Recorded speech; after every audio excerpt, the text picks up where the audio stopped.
is Shauna from the Bathtubber. I'm here with my friend Kathleen. She's a bathtub contributor and a designer.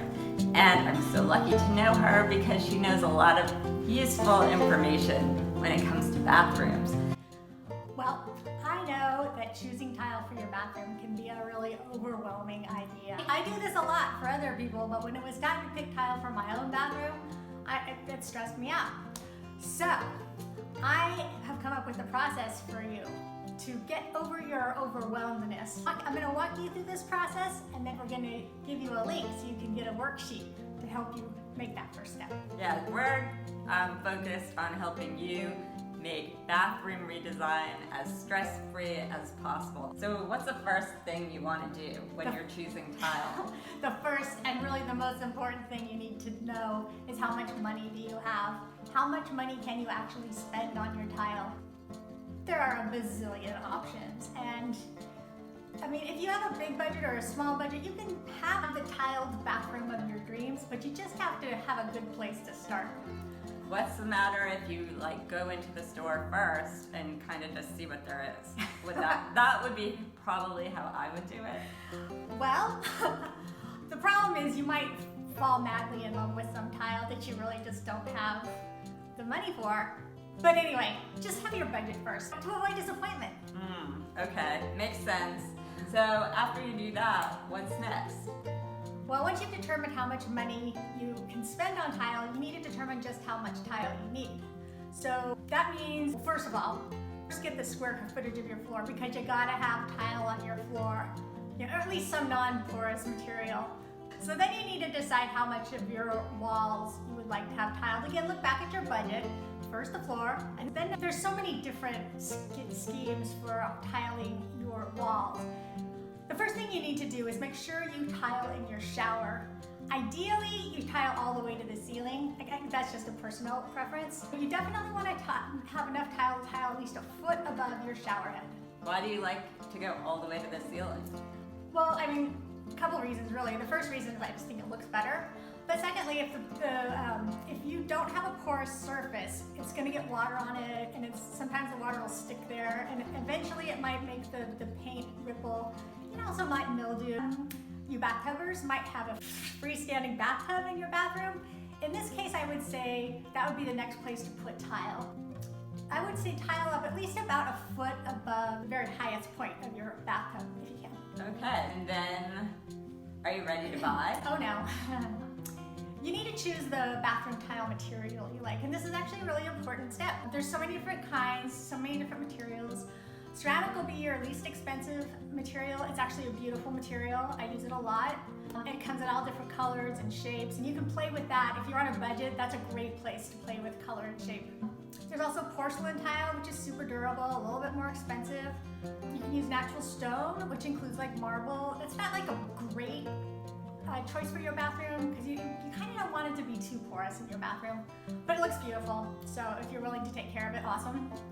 Oh, and quartz. You can use quartz in your bathroom. It's usually used as a countertop material in your bathroom, certainly in your kitchen, but it can also be used to put in your bathroom for walls. In my master bathroom renovation, I used quartz, and I love it so much. It's a really clean look, and there's no grout to clean. So you're taking a slab, just like you would take for a countertop, and putting it on your wall? Yes. Wow, okay. It looks super amazing. cool. Then go shopping. Go find a tile you love. We talked a little bit about this in budget, but go find an accent tile. And it can be a glass tile, it can be a marble tile, it can be a beautiful material of tile, it could also be a color or a shape. I have a question for you. When you say accent tile, is it one single tile that draws your attention? No, it can be, but it doesn't have to be. An accent tile can be, several tiles that you can do a wainscot around, or maybe in your shower niche. I saw really beautiful in a shower, just two long stripes down a really brightly beautiful colored tiles. And it was just a white shower. It was beautiful. Do you just go with what speaks to you? Yeah, I think go with what speaks with you and make sure that the material works for you. All right, so you've got your accent tile, you've got your tile material, then what? So now you kind of home in on a color scheme. If you've got your accent tile, use that. Pick a color you love, and I would say, though this isn't always hold true, find something that will take a little bit of a back step, be a backdrop, not be in your face. Unless that's the look you're going for, and if that's the look you're going for, awesome. Now, is there something like dark colors will make your bathroom look smaller and light colors will make it look bigger? See how much I know? Okay. That's true? It's true. So you got your accent tile, you've picked a color scheme. Are you done? No, not done Really? yet. No. Wow. But you're What a project. you're well on your way. And you'll be glad that you did this process, because when you get done, you'll have exactly what you want. Okay, so what's next? Okay, so now, well, we talked earlier about how you definitely need to budget for your floor. So let's say you have only just your floor. So just pick the tile for your floor. You don't want glass tile on your floor. You want a really durable, really non-porous tile. If you have more budget, then you can pick tile for your walls too. And know that they don't have to be the same material, they don't have to be the same color, they don't have to necessarily have anything to do with each other. You want them to fit together somehow, but don't feel like the floor and the walls need to be the same tile. There are so many different shapes, particularly their ceramic tiles, and they're beautiful. And just in general, all tiles come in squares and rectangles. But even the size of those squares and rectangles can make a huge difference on what your bathroom looks like and feels like.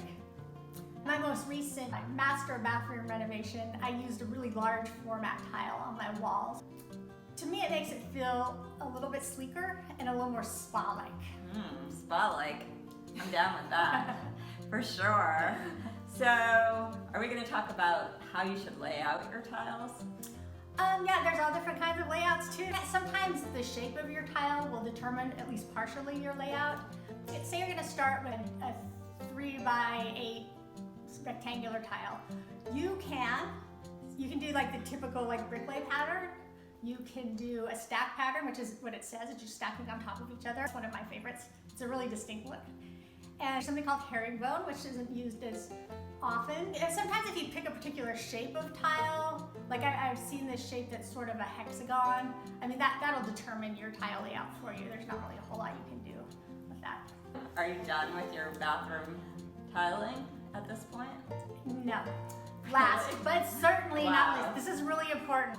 But the grout color and the grout width and even the grout shape, it will change the look of your tile. Decide first if you want your tile to be what's the most important thing, or do you want your grout to be the most important thing. And I have seen bathrooms where the grout is a very important thing and it can be beautiful. The wider the grout width is, the more it will stand out. Should you always use a white or off-white? No, not at all. If you go to a tile store and you ask to see the grout colors, you wouldn't believe. There's red. You can have red grout.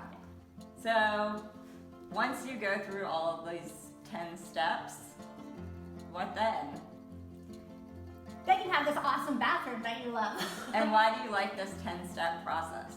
Well, what my hope is that if you use this 10-step process, the whole thing won't feel so overwhelming. You know, you feel like it's hard to take the first step because you know what's out there.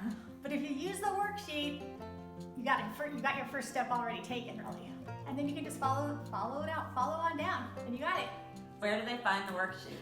You can find the worksheet at bathtubber.com/tile. Okay, well, I kind of feel more at ease now because I'm thinking of doing a remodel, as you know, yeah. I hope you'll let me help you. Of course, I would love it.